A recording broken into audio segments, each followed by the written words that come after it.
Pat Cadigan, the queen of cyberpunk, returns to the Plutopia podcast with a new book. Her latest book is a novelization of the classic Japanese sci-fi series, Ultraseven. I was one of the very rare Americans who had seen the original Ultraman. And so they asked me if I would be interested in doing the novelizations. And I said, yeah, sure, I'll try anything. And so they got me the DVDs, and they picked out the stories for Ultraman, but when it came to Ultraseven, they told me to pick out the stories to novelize. So I did that on Ultraseven. I think that's the big strength of the both of them, of Ultraman and Ultraseven. It's not just that he's such a powerful hero, but he's got people who have his back. Hey everybody, welcome to the latest episode of the Plutopia News Network podcast. I'm John Lepkowski, your co-host. We have other co-hosts too, including Scoop Sweeney, my partner in crime, and Wendy Grossman, who is one of the great co-hosts. And we have as our guest today, Pat Cadigan. Pat is a science fiction decided fantasy. to show up. Oh yeah. Pat's a science fiction, fantasy, and horror writer, a 3-time winner of the Locus Award, 2-time winner of the Arthur C. Clarke Award, 1-time winner of the Hugo Award. Well, one so far. I'm optimistic. Yeah, we're waiting for that next one for sure. Yep. And she is also known as the Queen of Cyberpunk. And the day that we actually originally scheduled this for the day that her latest book is being released. So it was released just a few days ago. It's called Ultraseven, and it's a novelization of the Ultraseven television series that was super popular in Japan and pretty popular in the USA too. How's it going, Pat? Oh, not too bad. It's we've been suffering from a couple of heat waves over here, and we didn't have bad heat today, but it was extremely humid. So there's that. I've become such a Londoner. I talk about the weather right away. But no, I've just been kind of sitting around doing research, catching up with my reading, and working on some short fiction for the moment.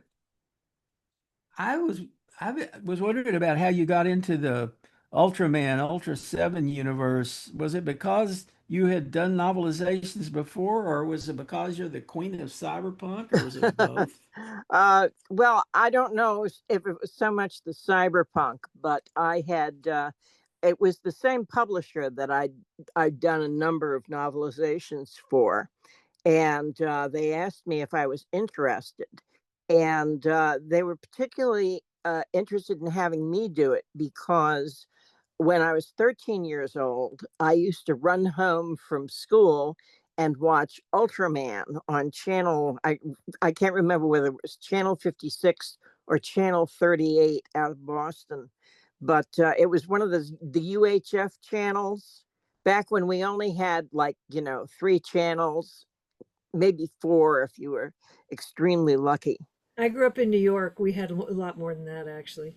Yeah, well, it's like if you were outside a big metropolitan area, and I was like 50 miles northwest of Boston, so there wasn't a whole lot of choice. Although we did get the benefit of some of the New Hampshire channels.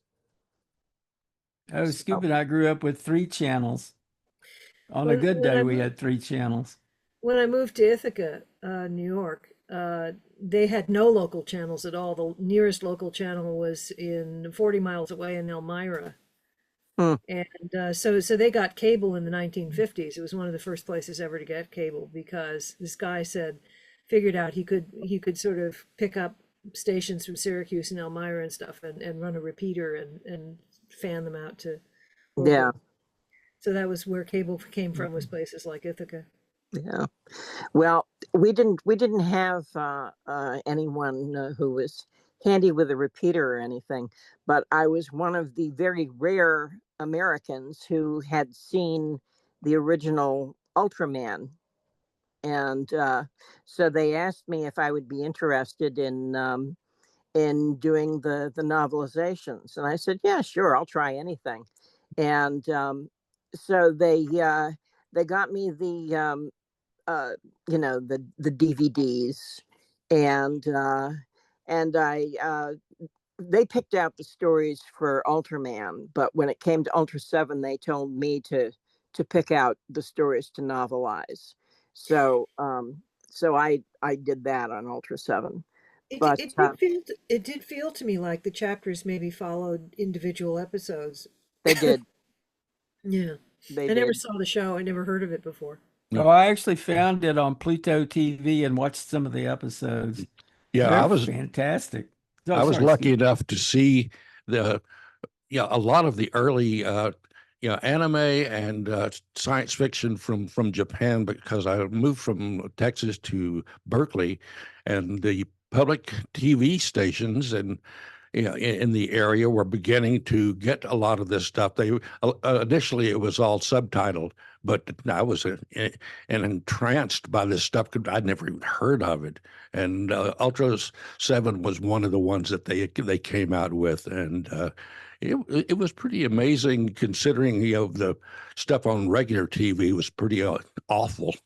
Yeah, yeah. I was just enchanted because it was from elsewhere. It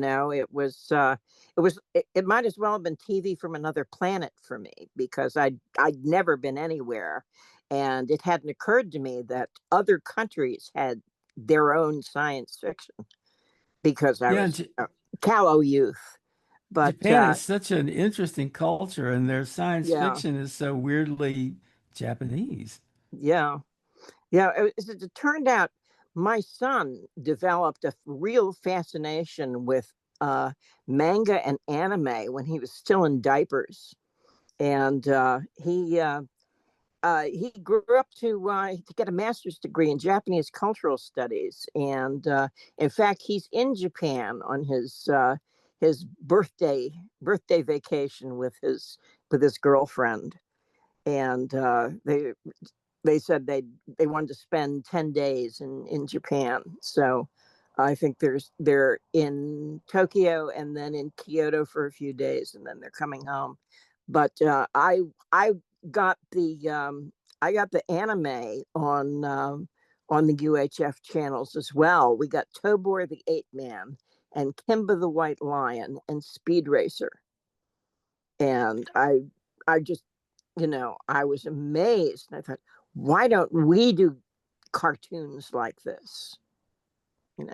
Well, kind of immersing myself in Ultra Seven this time and the whole Ultraman kind of universe and experiencing the TDF, I realized that I kind of like fiction that's about teams, Hmm. teams that work.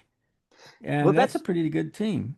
well that I just did finished a few months ago filming some segments for a feature on Ultraman, and of course they asked me, as an American, um, they the Subaraya Studios sent over a small film crew, and they asked me, about the differences in, between American science fiction and Ultraman, and I I realized that one of the big appeals of Ultraman was the fact that he had he had an ideal workplace.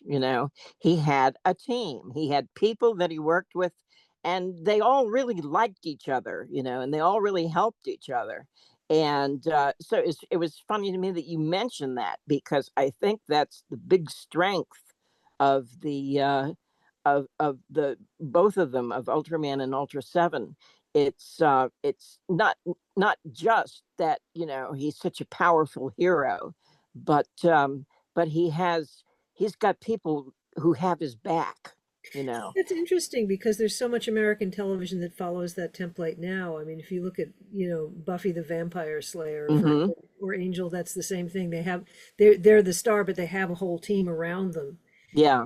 And it always seems to me that the secret of American television is that every show is about a family of some kind, whether Yeah. it's an office family or a police family, or Yeah. there's always this kind of idea that you have this group of people who are, you know attached in some deep Yeah. way. Well, the earliest film I can recall seeing, and one of my favorite films, I've watched it, dozens of times, that features this kind of team dynamic is The Thing from Another World. And Hmm. I'm not talking about the John Carpenter version, but Yeah. the earlier version that Howard Hughes produced and Christian Yeah. Nyby directed. And I'm sure you're all familiar with that. Yeah. That was such a great team, and they had such a great sense of humor throughout I mean, Yeah. they're, as far as they know, they're going to die, and everybody on Earth is going to be invaded, and Hmm. soon the vegetable people are going to take over the Earth. But they have a great sense of humor, Yeah. Yeah. and they work well together. Yeah. Yeah. I'm laughing about that now because it's been a long time since I saw the original movie. But I actually I got a big kick out of the John Carpenter version, even though there isn't an ounce of estrogen in it. I noticed that. They fixed that though. Yeah. They And did they, a prequel. Yeah, the yeah. prequel had some estrogen. Yeah. I mean, I really like the movie, but it really dates itself. It's like if it were made now, half the characters would be female. Maybe one or two of them might even be non-binary. You know, there'd be gay characters. You'd have the rainbow. Yeah, but on the other hand, the men would get most of the lines. Yeah, probably, Well, probably. and it was pretty accurate to the book Yeah, compared to the old Thing from Another World, which was completely unlike the book. yeah. Uh, ugh. So, So yeah, I got asked to do the novelization because I'd had some pretty successful novelizations. In fact, Ultraman won a Scribe Award for best adapted novel from the International Association of Movie and TV tie-in writers. I think that's the full Wow. name of the organization. It's a great organization. They have several different categories that they give awards in, and they're all juried awards. They ask for volunteers and their members to do the reading and make the decisions. So, and you get a different group um, judging the awards every year. But and they're all really experienced tie-in writers, so they know what they're looking at. And I God, they all work so hard too. I was thinking about the earliest novelization, like tie-in book that I read was Voyage to the Bottom of the Sea by Theodore Sturgeon. Hmm. And and he did kind of a bang up job with it. It was really well done.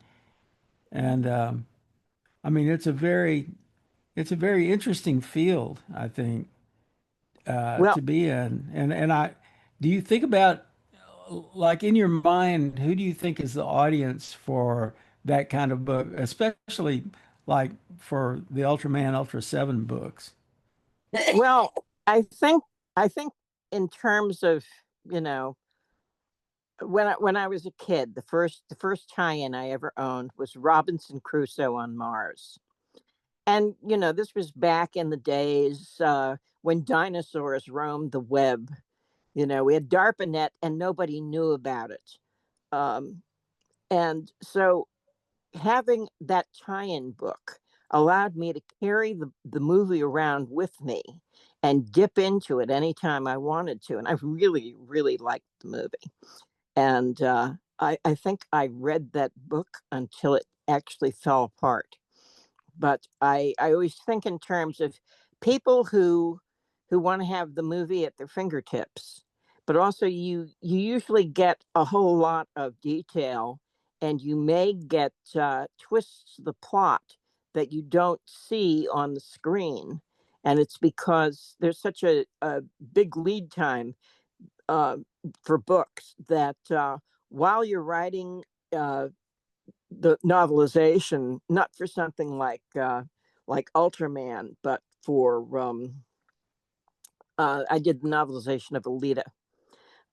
They change the script, or they make, you know, it's like they make changes, or they suddenly decide to make changes while you're writing the book. So so the finished product doesn't always adhere to what people see on the screen, and a lot of people don't understand why. And that's why. It's because uh, you adhere. I did adhere to the script. I adhered to the script they gave me, and meanwhile, while I was writing it, they changed the script. Well, I was researching, Ultra 7 online, and I discovered a version of that I doubt you'll be able to do a book on, because it was the Ted Turner version Oh, of the series, because Turner Program Services signed a contract with the producers, and they sent him a English dubbed version that was done in Honolulu, and this was in the mid '70s, and mm-hmm, they did not like that, so they got a group from the Canadian Children's Programming Production Company, Cinar, to dub all 49 episodes, and wow. it was apparently so horrifyingly bad that they just put it in the locker and left it until the I think the contract finally ran out in 2001, and they had to give all the stuff back. But fortunately, it never saw the light of day. Yeah, yeah. That's that'll happen. Yeah, but that happens to a lot of sci-fi Yeah, stuff that should be given great treatments, and they end up stinking. yeah, yeah. So I was So just you um, know, so have you ever heard of Brad Warner? the name sounds familiar. He's a he's a Buddhist uh, teacher, I guess you would say, who uh, is mostly online. He does YouTube videos, and he does like maybe a video a week on the subject of Buddhism. But the interesting thing about Brad Warner is that he actually worked on Ultraman. He worked for Tsuburaya Productions when he was living in Japan, and he was Mm-hmm, in Japan, and I think he originally went over there to be like an ESL teacher, mm-hmm, but he was a big fan of Japanese science fiction films and television series. So he managed to get a gig with Tsuburaya, which he talks about from time to time. mm-hmm. I just thought I'd toss that in as Yeah. a point of trivia. Um, Well, it- apparently the man who started it, Mr. Subaraya himself, was a convert to Catholicism. He was a devout Catholic. I found that interesting, I had and, heard that, yeah. and um, you sort of see echoes of it in that, you know, it's like people are kind to each other, and or you know uh, things like that. But it's not. There's not a lot of heavy religious symbolism in it. It's all very it's it's actually rather well done, you know. Mr. Subaraya kind of lived his convictions rather than, you know, talked about them. One of the things I have to say, just from watching those, like it occurred to me I could almost certainly find a place where I could stream Ultraseven, and sure enough, I found it on Pluto TV, uh, and I was able to turn on subtitles and stream it that way. It didn't have a dubbed version, um, but I watch one of those episodes, and you just feel good when it's over, you know? Yeah, yeah. You know, it's like terrible stuff might happen, but people rise to the occasion. And like you said, there's a team, and the team always works together, and they look out for each other, and because they look out for each other, they look out for us. It's a little hard to take the monsters and the aliens completely seriously. Well, that's true. That's true. And uh, some of the some of the one of the Ultraman episodes uh, makes use of a convention that none of the other episodes does, and it's the I think it's the second episode in the original series of Ultraman. One of the characters breaks the fourth wall and addresses the viewers, and they had wanted me to novelize. You know, this was one of the stories that they wanted me to novelize, so I handled that by having the character talking to his phone or talking to a recording device because he was doing a vlog, a video log, and and it worked out rather well. But there is also so other things that I had to, you know, that you have to fix because times have changed. You know, there are certain things that we know about that we didn't know at all back when the series was first being produced. So uh, I had to fudge some of the science or just change it and update it. One of the things that bothered me was that when they rescued Hiro Satsuma Hmm. from the mine, they didn't get the mouse, Oh well, they did, yeah. In the did they? original, yeah, in the original script, they did.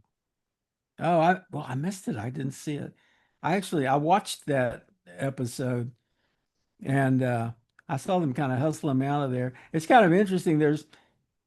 It's much easier to tell in reading your version of it, uh, the conflict that Dan Maraboshi has in that he and this guy are like he's a Yeah, replica of this guy.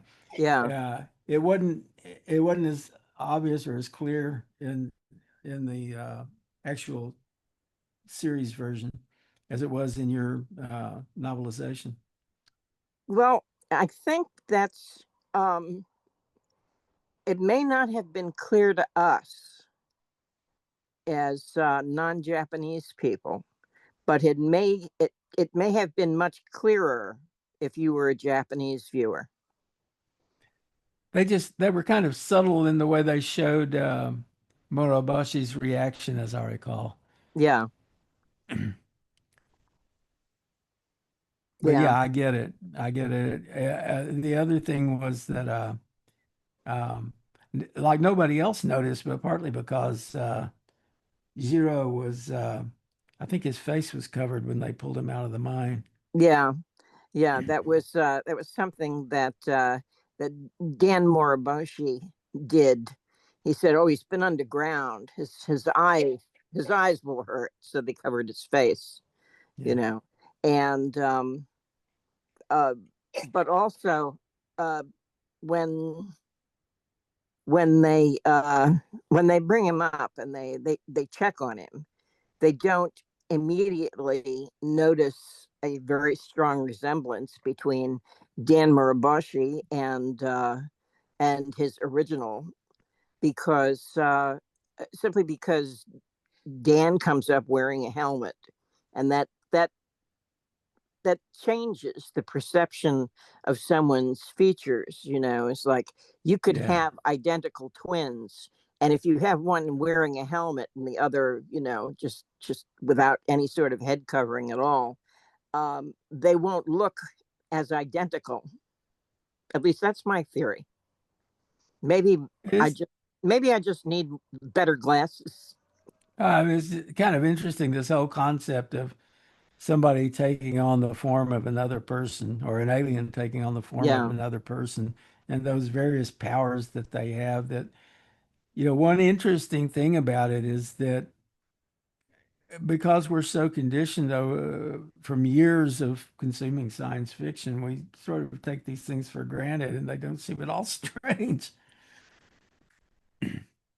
Yeah, we take a lot of fantastic developments in stride, but that's the other part of sort of smoothing out the novelization. They didn't want me to date, to give it a solid date to when this was occurring. So the setting is in the near future or in the future, but we don't know how far in the future it is. It's far enough that there's more space travel, and in particular, they are more used to the idea of menaces coming in from outer space. So, and Yeah, it's no, go ahead. I was just going to say, they make the assumption that there's a whole diversity of aliens in multiple planets throughout the universe, and a lot of us have come to sort of like assume that that would be true, and alien visitations may be happening and so forth. Hmm. Uh, but it's pretty explicit in something like Ultraman, Ultraseven, Yeah. where you're dealing with aliens quite a bit. It's kind of interesting, in the new Superman movie, they make quite a bit of the fact that he's an alien. I guess he's an illegal alien, really. I don't think he Yeah. ever got his papers. Yeah, Um, I think that's a little dig at the American way. Indeed, yeah. But I don't know. How do you feel about aliens? Have you ever met one? Well, it's possible. I wouldn't I wouldn't say with any great certainty that no, I have absolutely never met an alien. It's very unlikely that I've met an alien. On the other hand, um, you know, there are there are certain there are some differences that you know that make all of us who actually are from this planet rather alien to each other. And uh, I know now in America, a lot of people are feeling like, they're under hostile alien rule, and Scotland felt like that about England for a long time. yeah, yeah, and they haven't totally let go of that particular feeling. But yeah, the Scottish profile is is very very different, very separate from the British. I But recall wondering. I recall wondering when I was younger, exactly why the Germans allowed things to go as far as they did, with the Third Reich. mhm, And now I'm getting a sense of it. yeah, It's a little easier to understand now. yeah, and but it's no easier to live with. Um, No, it's and terrible. well, one of the things um, that I've noticed, to my great unhappiness, is that stupidity and hate are contagious, and they tend to They tend to spread worse than COVID. Fear is contagious too. Oh yeah. Well, the stupidity and hate that's coming out of Washington now is threatening the source of, at least my introduction to great science fiction and great public broadcasting productions that are probably going to be much less available in the country because they've dropped all funding for public broadcasting and national public radio. And those were the places, those stations were what were disseminating the early, anime and science fiction. My first British comedy and British science fiction was all on PBS. And it's just a shame to see that being attacked as being some sort of subversive channel. And it's not really that, it's just different. Yeah. Yeah. I'm mystified actually, because I grew up when I was growing up. My mother used to tell me that the big strength about America is that you can everyone can have their own opinion, and you can't persecute anyone for holding a particular point of view. And the whole idea was, I disagree with everything you say, but I'll defend to the death your right to say it. And we no longer have that. And Well, I think Trump would probably say that you can't persecute somebody for having a different point of view unless they're a Democrat. yeah, unless it differs from his. Yeah, it differs from his, right? Yeah, but I've also have never heard an American politician say that he hates a particular group of people.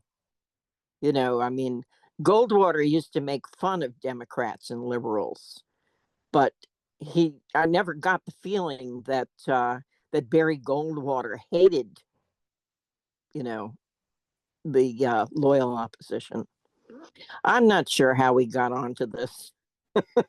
I'm not sure how much of Oh, it is this is hate. I'm fun. not sure how much of it is hate. There's an awful lot of opportunism around Yeah, where where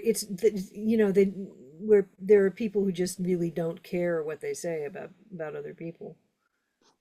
yeah. The whole thing about, well, it's like Trump's big strength is that he doesn't care. He doesn't care if he hurts your feelings. Well, I wonder if we find ourselves living in a real dystopia here, somebody's going to say, well, this was the way it was supposed to be. I read about it in a book by Bruce Sterling. Oh, good. We can blame Bruce. Or William Gibson, or John Yeah. Shirley, or Pat Cadigan. Well, nah, I don't think anyone can really blame me for that. But I is this can't. kind of a cyberpunk reality that we're in? Um, it's not as cyberpunk as cyberpunk.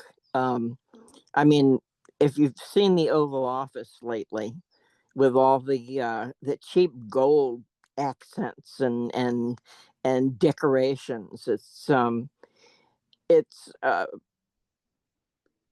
it's very cheesy. It's more like 1970s Vegas I was than going it to say, is. I think of it as the Las Vegas version of the White House. Yeah, yeah. It's but and that's definitely not cyberpunk. It's so I'm trying to think of a clever name for it. Medieval brothel. brothel punk. No, it's not even really. No, it's not punk. It's tacky.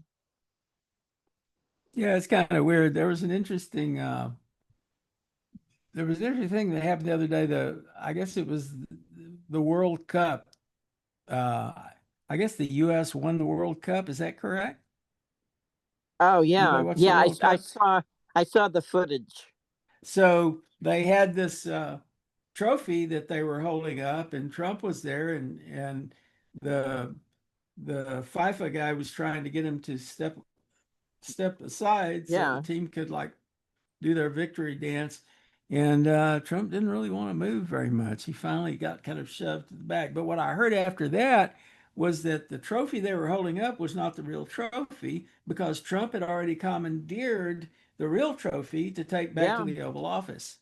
Yeah. Yes, he took it, and they have to make do with, a replica trophy, which I think that's the height of tacky. That's ugh.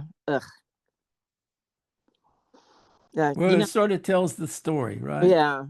Yeah. Well, I think think it could, I said before, I think the last time I was on, I find the Trump presidency harder to deal with than cancer. I was going to say, I don't think that he would have gotten away with it at Wimbledon. I think the All England Club has its methods of making sure Oh, the original trophy stays where it belongs. yeah. Yeah, I think someone, yeah, Someone no. would have someone would have relieved him of it, Yeah. Yeah. Well, also, someone would have knocked him off the platform, too. but it would have been very subtly and genteelly done. Yeah. Yeah. Well, it's like they've been doing things like that longer over here than in America. It's if it's 70 years old in America, it's old, whereas here, if it's 70, it hasn't even reached puberty yet, 700, they've but they've been at things longer here, so you know they've developed techniques.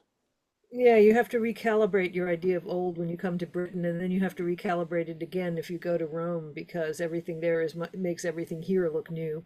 Yeah. Yeah. Well, I remember the first time I came to London in 1989.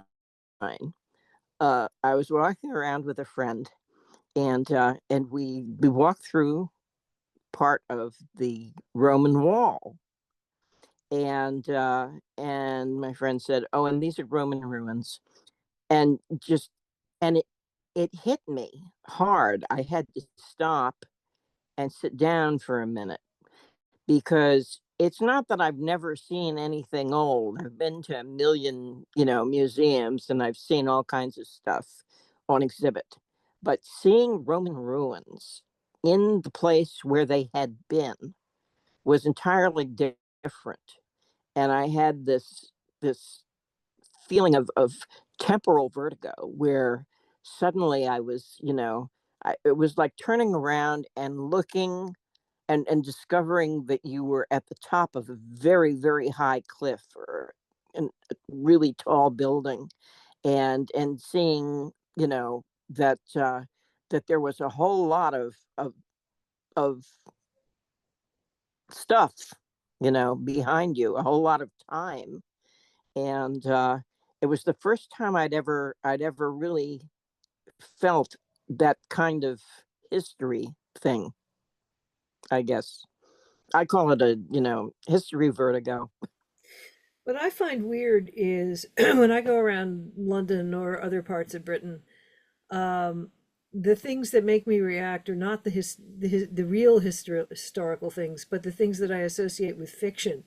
So I was being taken on a tour of Lincoln's Inn Fields, and I'm going, is that where Jarndyce versus Jarndyce would have been argued, And I Yeah. was at Oxford College, and they said at Oxford University for a conference, and they said, "Oh, the college has said we can use the quad during the lunch break." And I go out on the quad, and I suddenly see a sign that says Balliol College, and I suddenly realize I am standing on the lawn where Lord Peter Wimsey was always to be found, laying down the law to some unfortunate undergraduate. Not all the historical people who went to Balliol College, but Lord Peter Wimsey was here. And it's just, it's Yeah. absurd, you know. But that's Yeah. what I read growing up. It's like going to Graceland. Yeah. Well, but Which Elvis was I've a real never been person. to. But Elvis was a real person, and what I'm talking about is fictional people. But That the I don't know. fictional Was associations for Elvis me are really a real stronger. person? I'm sure Elvis sometimes wondered. Yeah, I remember reading where Janis Joplin was in a party, and she was getting ready to go on stage. She said, "Well, I got to go put Janice on now. She's upstairs in a trunk." Well, And you any performer has an act of some sort, yeah, even if their act appears to be being themselves. yeah. I remember doing a couple of gigs fairly close together in New Jersey and New York, and there was somebody who was at both of them, and he said, when I saw you the first time, I thought everything you said was something you had just thought up that moment. And then I saw the second gig and realized that actually a lot of it was stuff you said frequently. Well, I think podcasters have a kind of thing like that. I'm only wearing, I'm only dressed from the waist up because the camera limits the range of view. So, yeah, we all have our little secrets. Well, Yeah, the well, sports broadcaster Bud Collins, who was famous for putting television on tennis on television, used to walk around. He wore a very sober sort of jacket and tie and a shirt, white shirt or whatever on the top. But when the cameras, like when the BBC cameras caught him and caught his whole body, he was wearing these very huge flowered pants. I can understand that. It's like if you spend any amount of time in a TV studio, it's so hot. It's like you couldn't. I don't know how people manage. To spend so much time under the hot lights. It's really difficult. And of They've course, gotten cooler. yeah. Oh, well, I'm glad to hear that. But Well, because they're not the same lights anymore, that's right. That's right. That's right. and also some people have more trouble with heat than others. Yeah. Yeah. Well, I'm still very resistant to the fact that um, I might have to get dressed to talk on the phone. Yeah, I mean all these video calls I'm so glad we didn't have that technology when my mother was alive, because she would have been mortally offended to discover the things I was doing while she was talking to me.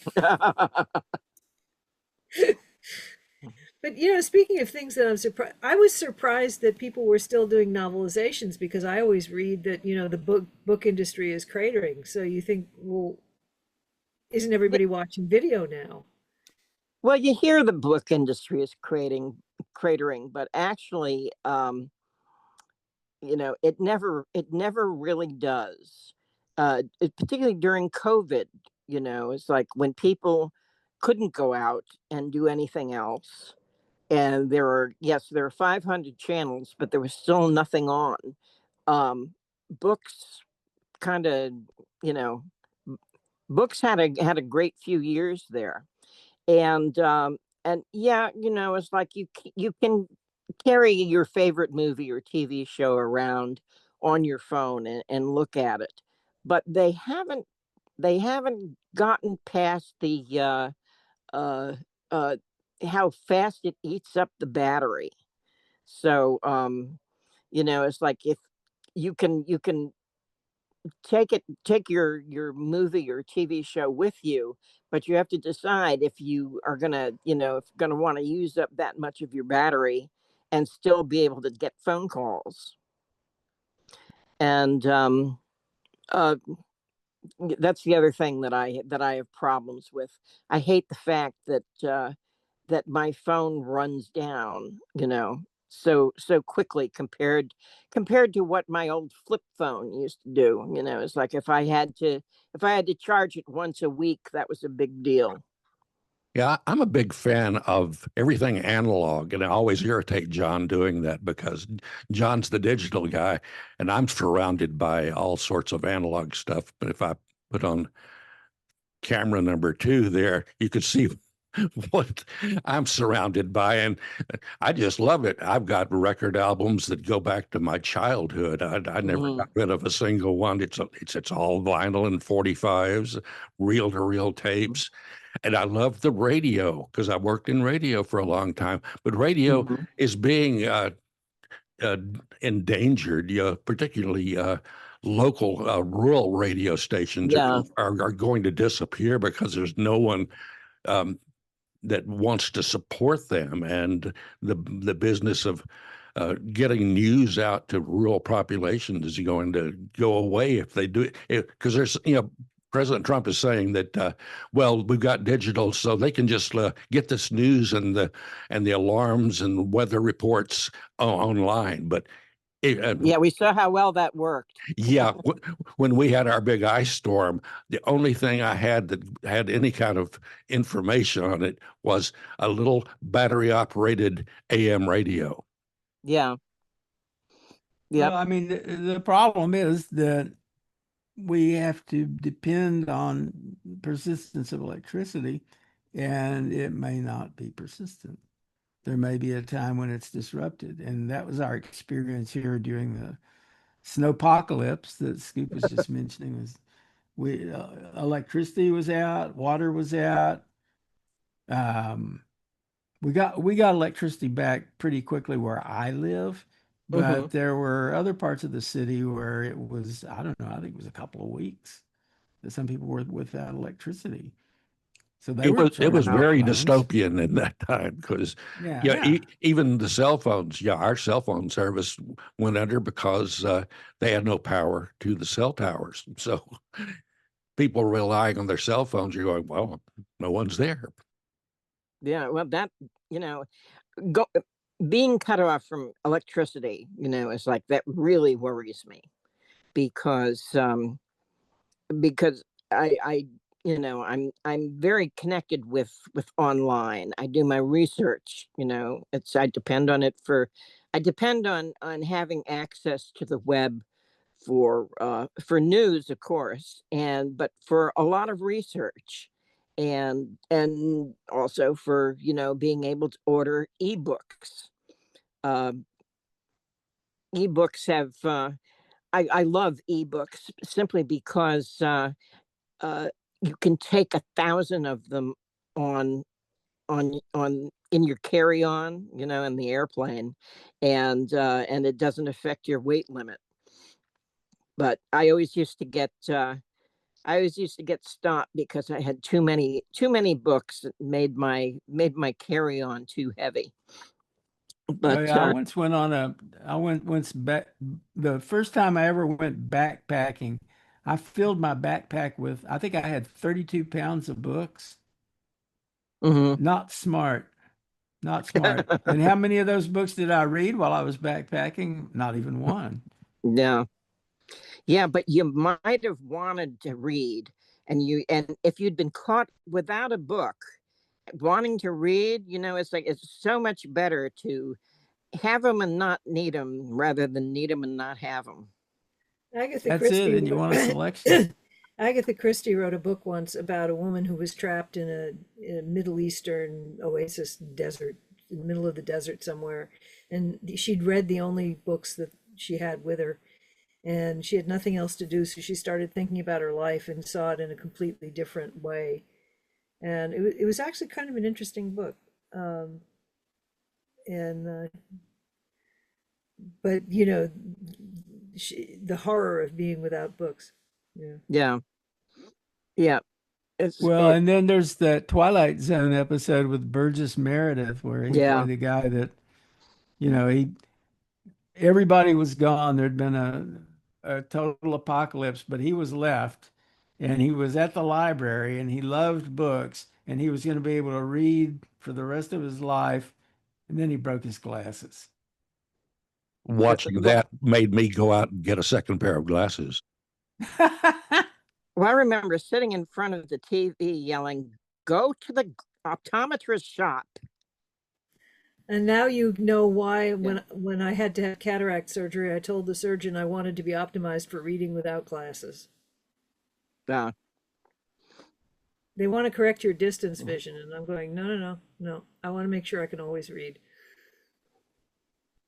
And we yeah. owe it all to Burgess Meredith and Imagine that. Rod Serling. Yeah. So So, Pat, how about artificial intelligence? it seems to me that the thing we're calling artificial intelligence isn't exactly like the things that science fiction writers envisioned in Well, the what we past. wanted was artificial intelligence so that it would figure out how to do all the shit that we didn't want to do, and so that we could, like, spend all our time reading and writing, and that's what we had in mind. And it's like I'm not even quite clear on how people are using what they're calling AI, because I just haven't touched it. You know, I haven't used Chat GPT or anything else, and um, and I noticed for a while there, it's like writers were getting all these notifications that their work was being, fed to AI so that AI would learn, and nobody fed anything of mine to it. So I'm hiding out, and I'm going to take it on as a guerrilla warfare. It's like it's AI is not ready for me. It hasn't met me. So Yeah, there have been some interesting discussions about AI and copyright, and the question about whether letting an AI read your book in order to feed its knowledge base is a violation of your or an infringement of your copyright. And I'm not completely sure about that. I mean, the AI, well, I'm not either. And that might get me, lynched by my colleagues. But um, how how is an AI supposed to know anything if you don't let it know anything? I was at a meeting last week, a workshop on AI and copyright, and the conclusion we all reached was that copyright is the wrong tool. So there's some people, John, I can introduce you to if you're interested. yeah, what does that mean exactly, that copyright is the Well, wrong a tool? lot of what we're objecting to is the large companies that are extracting everything from everything. And that's not necessarily the same question as whether people should be allowed to use copyrighted material to train models, I think was really the gist. There was a talk I went to, somebody was talking about creating a content commons kind of approach. But I don't have complete clarity about how that would work. It's definitely, I mean, we have a lot of controversies about AI now, but the people that I encounter who are talking about artificial intelligence just know that they don't like it. They just don't Except the like ones it. who are convinced it's all going to kill us. Well, I and don't then I there's some don't people believe that think that. it's great. I don't believe that for a minute. Um, it's like when anyone talks about AI, they talk about, it's like the killer colossus model of AI, where it decides that people are just too inefficient and stupid to bother with. But what we've seen is AI producing briefs for court for lawyers with made up references, cases that don't exist. And I love that. and I'm wondering, how did the programming work on that? That that that somehow the AI decided the best thing to do is, if you don't have the court case to reference, just make it up. It's apparently being very literal. It's been told to get the answer, and they're going to do it, one way or another. And the other way is to make it up or hallucinate the answer. The Well, it's big Oh, get predicting. get the Yeah, answer. It there's not doesn't a have to be the validation right step. answer. Well, it's predicting the next word. So Mm. it predicts the next word that thinks is that appears to have the highest probability that it would be the next word. And sometimes the next word is Jabberwocky, I think. Or the next word is something that is, not factual. But the big threat to a lot of artistic folk are the artificial beings that are being created, and actually cloning actors who have agreed to it because they weren't making any money, so they've allowed their personality and their look and their mannerisms to be scanned and incorporated into an artificial version of themselves that could be used by a movie company. Why hire a real person when you can just get, you can rent this artificial body? Actually, the bigger threat at the moment seems to be to voice actors. That they seem to be the first in the firing line. Yeah. Well, the fraud and deep fake, deep fake has potential for all kinds of fraud, from framing someone for a crime to revenge porn to all kinds of things. And I'm surprised actually that um, there hasn't been more of it. Yeah, there's this sort of it's a little bit horrifying, I guess, that there are these systems that allow people to create nude versions of people that they just know. Like you feed the image of the girl down the block into the AI, and it produces a very realistic nude of this person, Mm-hmm.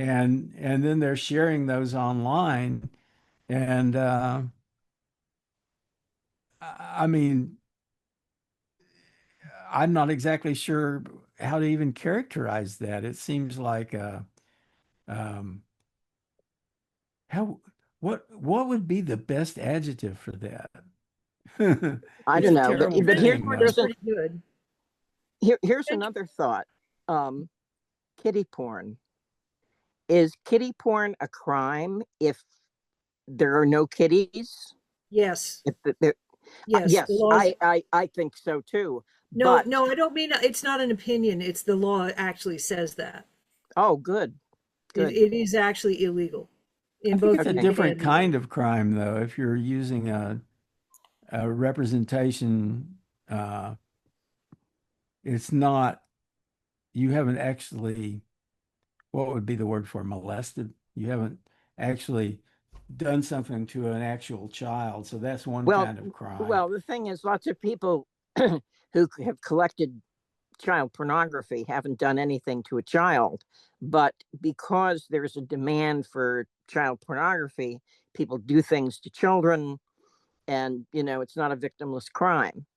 But if it becomes something uh, that you can do without hurting anyone, but I'm glad to hear that there's a statute.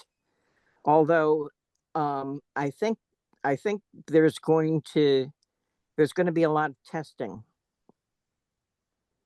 I've Oh, never actually, It's been in the law for a long time. Hmm. Just because people, I mean, people were able to make Photoshop images and stuff long ago. Hmm. This came up in the 90s. It's been the law since then. Hmm.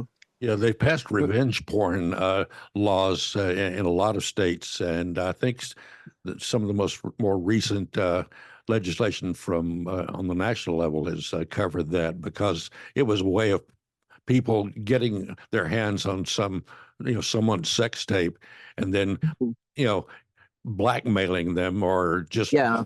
putting it out there just to publicly humiliate them. Yeah. the Yeah. message there is don't let anybody tape your sex acts. Yeah. Yeah. Well, there are two. My mother told me that there were two things that you never wanted to see being made. One was sausages, and the other was love.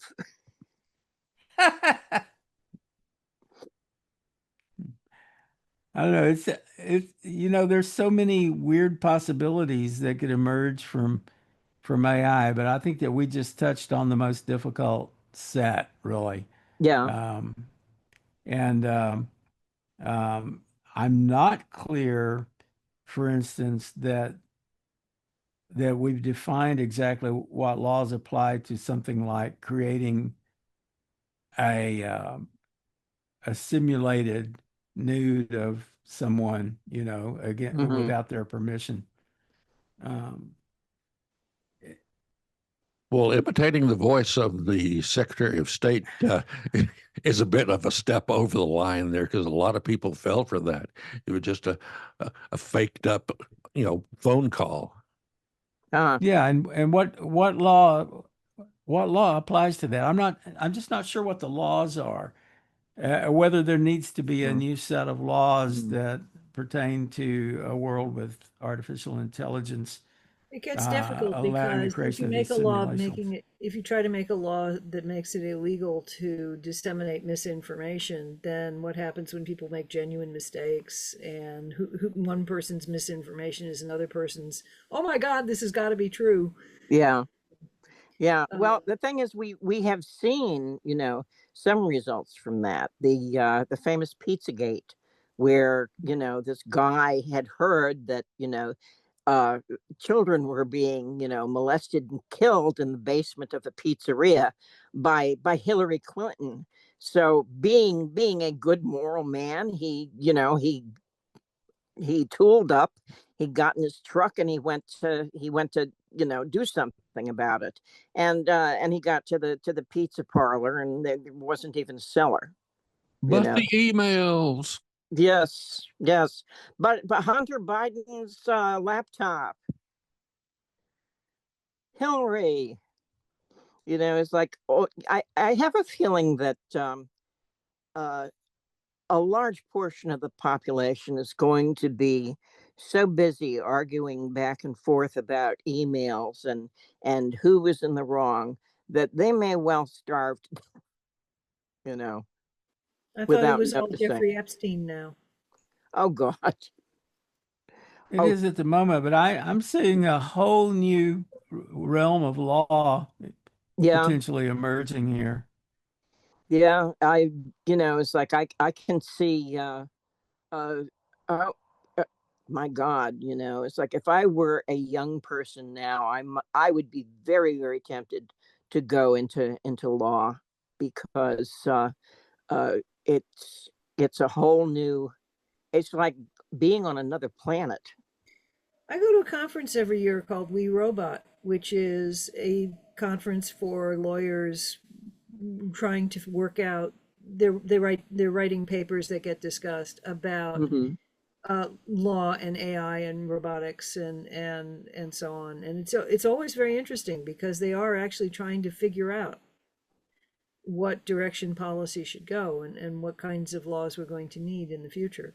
And they're trying to do it in advance so that we don't have bad law that sticks, and we don't have 25 years of the same discussion over and over again because they've Yeah, solved the problems. It's a very good event. yeah. It sounds like it. It sounds really interesting. You would Well, love it. I don't I know probably whether it's a would. law I'll or a send you my custom write-ups or a of it. rule, but we have reached the end. We have reached the end of our hour. The end of the internet is here. No, just the end of this road. But there's a universe full of others, and as always, I've enjoyed coming on and talking to you guys. See you next time. Okay. Okay, we'll see you then. Bye-bye. Okay. You can stay in touch with Plutopia at plutopia.io. On Facebook, look for @Plutopia News. On Twitter, it's @Plutopia. This is the Plutopia News Network, 20 minutes into the future.